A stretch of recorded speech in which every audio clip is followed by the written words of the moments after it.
Bonjour à tous et bienvenue sur Bonjour Cast français. C'est encore le matin ici et j'espère que vous passez une excellente journée. Je m'appelle Henri. Et moi, c'est Amélie. Aujourd'hui, nous allons parler d'un sujet qui touche tout le monde. Nous allons discuter des examens. Ah oui, les examens. Ce mot seul peut provoquer du stress chez beaucoup de gens. Amélie, tu te souviens de tes examens à l'école ? Oh là là, bien sûr. J'étais toujours très nerveuse avant les examens. La veille, je ne dormais presque pas. Mon cœur battait vite, mes mains tremblaient un peu. C'était vraiment difficile pour moi.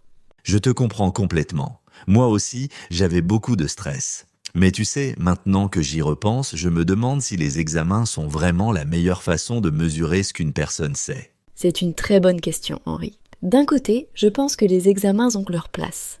Ils nous poussent à réviser, à organiser nos connaissances, à nous discipliner. Sans examen, peut-être que certains étudiants ne travailleraient pas du tout. Oui, c'est vrai.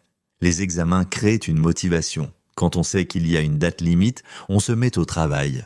C'est comme une échéance qui nous force à être sérieux. Exactement. Et puis, les examens donnent aussi un cadre objectif. Le professeur peut évaluer tous les étudiants de la même manière. C'est plus juste, non ? En théorie, oui. Mais dans la pratique, je ne suis pas totalement d'accord parce que tous les étudiants ne sont pas pareils. Certaines personnes sont excellentes à l'écrit, mais paniquent pendant un examen.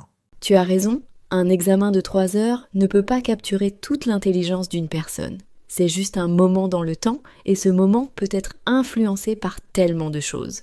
Exactement. Imagine, tu as étudié pendant des semaines, tu connais ton sujet parfaitement, mais le jour de l'examen, tu es malade ou tu as mal dormi. Tout ça peut affecter ta performance. C'est vrai. Et qu'il y a aussi le fait que certaines personnes sont simplement meilleures pour mémoriser des informations à court terme. Elles peuvent étudier intensément pendant quelques jours, passer l'examen, puis tout oublier une semaine après. Bonne question. Je dirais que ce n'est pas du vrai apprentissage. L'apprentissage, c'est quelque chose qui reste avec nous, qui transforme notre façon de penser, qui nous aide dans la vie réelle. Et chers auditeurs, qu'en pensez-vous ? Est-ce que vous trouvez que les examens reflètent vraiment ce que vous savez ? Dites-nous dans les commentaires. Moi, je me souviens d'un examen de mathématiques au lycée. J'adorais les maths, je comprenais tout en classe. Mais pendant l'examen, j'étais tellement stressé que j'ai fait des erreurs stupides. J'ai eu une note moyenne. C'est frustrant ça. Et je pense que beaucoup d'étudiants vivent la même chose. Le système d'examen ne prend pas en compte la pression psychologique.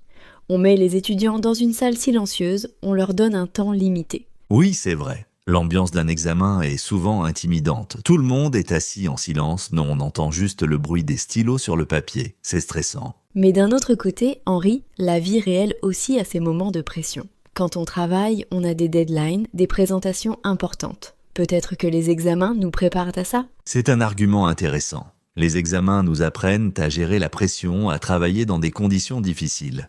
C'est une compétence utile pour l'avenir. Oui, mais je pense qu'il y a une différence. Dans le travail, tu as souvent accès à des ressources. Tu peux chercher des informations, demander de l'aide à tes collègues. Dans un examen, tu es tout seul avec ta mémoire. Absolument. Et dans le monde moderne, avec Internet, est-ce que mémoriser des faits est encore si important ? On peut trouver n'importe quelle information en quelques secondes. C'est une excellente observation. Peut-être que les examens devraient évoluer. Au lieu de tester la mémorisation, ils pourraient tester notre capacité à analyser, à résoudre des problèmes. Oui, des examens où tu peux utiliser tes notes, tes livres, même Internet. L'important serait de montrer que tu sais comment utiliser ces ressources pour répondre à des questions complexes. J'aime cette idée. Ça reflète mieux la réalité du monde professionnel. On te demande de savoir où trouver l'information et comment l'utiliser intelligemment. Exactement. Et puis il y a aussi d'autres formes d'évaluation, par exemple les projets, les présentations orales, les travaux de groupe. Oui, les projets sont excellents pour évaluer la créativité, l'organisation. Et les présentations orales testent la communication, la confiance en soi. Les travaux de groupe montrent si on sait collaborer, écouter les autres. Ce sont des compétences essentielles dans la vie professionnelle. Mais il faut être honnête, Henri. Ces méthodes ont aussi leurs problèmes.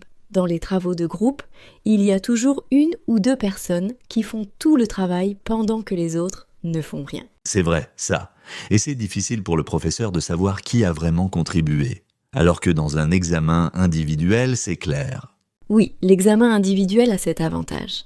Il n'y a pas de confusion, pas de tricherie possible, enfin, en théorie. Chacun est responsable de sa propre performance.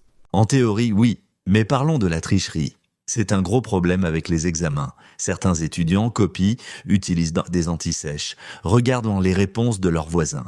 Absolument. Et avec la technologie moderne, c'est devenu encore plus facile de tricher. Les montres connectées, les téléphones cachés. Les surveillants doivent être très vigilants. Et pendant la pandémie, avec les examens en ligne, c'était presque impossible de contrôler. Les étudiants pouvaient avoir leurs livres ouverts, chercher sur Internet.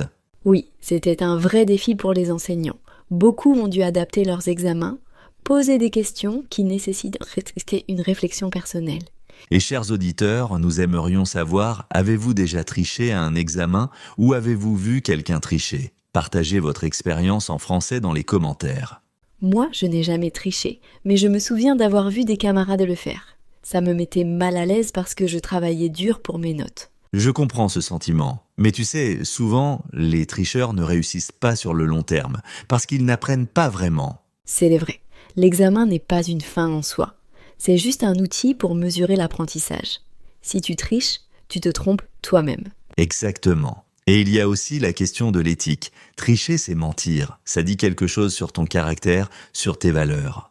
Bien dit, Henri. Au-delà des notes, l'éducation devrait nous apprendre à être des personnes honnêtes, responsables. Absolument. Maintenant, parlons d'un autre aspect des examens, la préparation. Comment est-ce que tu te préparais pour tes examens, Amélie? Oh, j'avais toute une routine. Je commençais à réviser 2 semaines avant l'examen. Je faisais un planning, je divisais les matières par jour. Tu étais très organisée, moi j'étais plus spontané. Parfois, je commençais à réviser seulement 2 ou 3 jours avant. Je passais des nuits blanches, je buvais beaucoup de café. Ah, le fameux bachotage de dernière minute. Beaucoup d'étudiants font ça. Mais ce n'est pas vraiment efficace, n'est-ce pas? C'est vrai. Réviser sur une longue période, un peu chaque jour, c'est beaucoup mieux. Mais quand on est jeune, on procrastine. On pense qu'on a tout le temps. Oui, et puis il y a le stress de dernière minute qui peut parfois nous motiver. Mais ce n'est pas bon pour la santé, ni pour l'apprentissage durable. Absolument. Et après l'examen, on est épuisé. Parfois même malade à cause du manque de sommeil et du stress. Non, pas du tout. Les examens devraient nous encourager à apprendre de manière saine, progressive, sans stress excessif. Et il y a aussi la compétition entre étudiants. Tout le monde veut avoir la meilleure note. Ça peut créer une atmosphère négative. C'est vrai. Au lieu de s'entraider, de partager leurs connaissances, certains étudiants gardent tout pour eux. C'est dommage. L'apprentissage devrait être collaboratif. Quand on explique quelque chose à quelqu'un d'autre, on le comprend mieux soi-même. Exactement. Et dans la vie professionnelle, on doit travailler en équipe. Personne ne réussit tout seul. Bonne question. Peut-être que le système éducatif doit changer. Mettre plus l'accent sur la collaboration, sur le partage des connaissances. Oui, et moins d'importance sur les notes. Parce que finalement, une note, c'est juste un chiffre. Ça ne définit pas qui tu es. Absolument. Il y a tellement de gens brillants qui n'étaient pas de bons étudiants. Les notes ne sont pas tout. C'est vrai. La créativité, la persévérance, l'intelligence émotionnelle, toutes ces qualités sont souvent plus importantes que la capacité à passer des examens. Exactement. Et chers auditeurs, qu'est-ce qui est plus important selon vous? Avoir de bonnes notes ou développer des compétences pratiques? Écrivez-nous en français. Alors, Henri, après toute cette discussion, quelle est ta conclusion sur les examens? Je dirais qu'ils sont nécessaires mais imparfaits. Les examens ont leur place dans le système éducatif. Ils fournissent une structure, une motivation, mais ils ne devraient pas être la seule méthode d'évaluation. Je suis d'accord. Un système équilibré utiliserait plusieurs méthodes. Des examens, oui, mais aussi des projets, des présentations, des évaluations continues. Oui, et peut-être des auto-évaluations où l'étudiant réfléchit sur son propre apprentissage. Ça encourage les étudiants à être conscients de leur propre progrès. Et elle développe aussi l'esprit critique, la capacité à réfléchir sur soi-même. Ce sont des compétences importantes pour la vie. Absolument. En fin de compte, l'objectif de l'éducation n'est pas de créer des machines à passer des examens.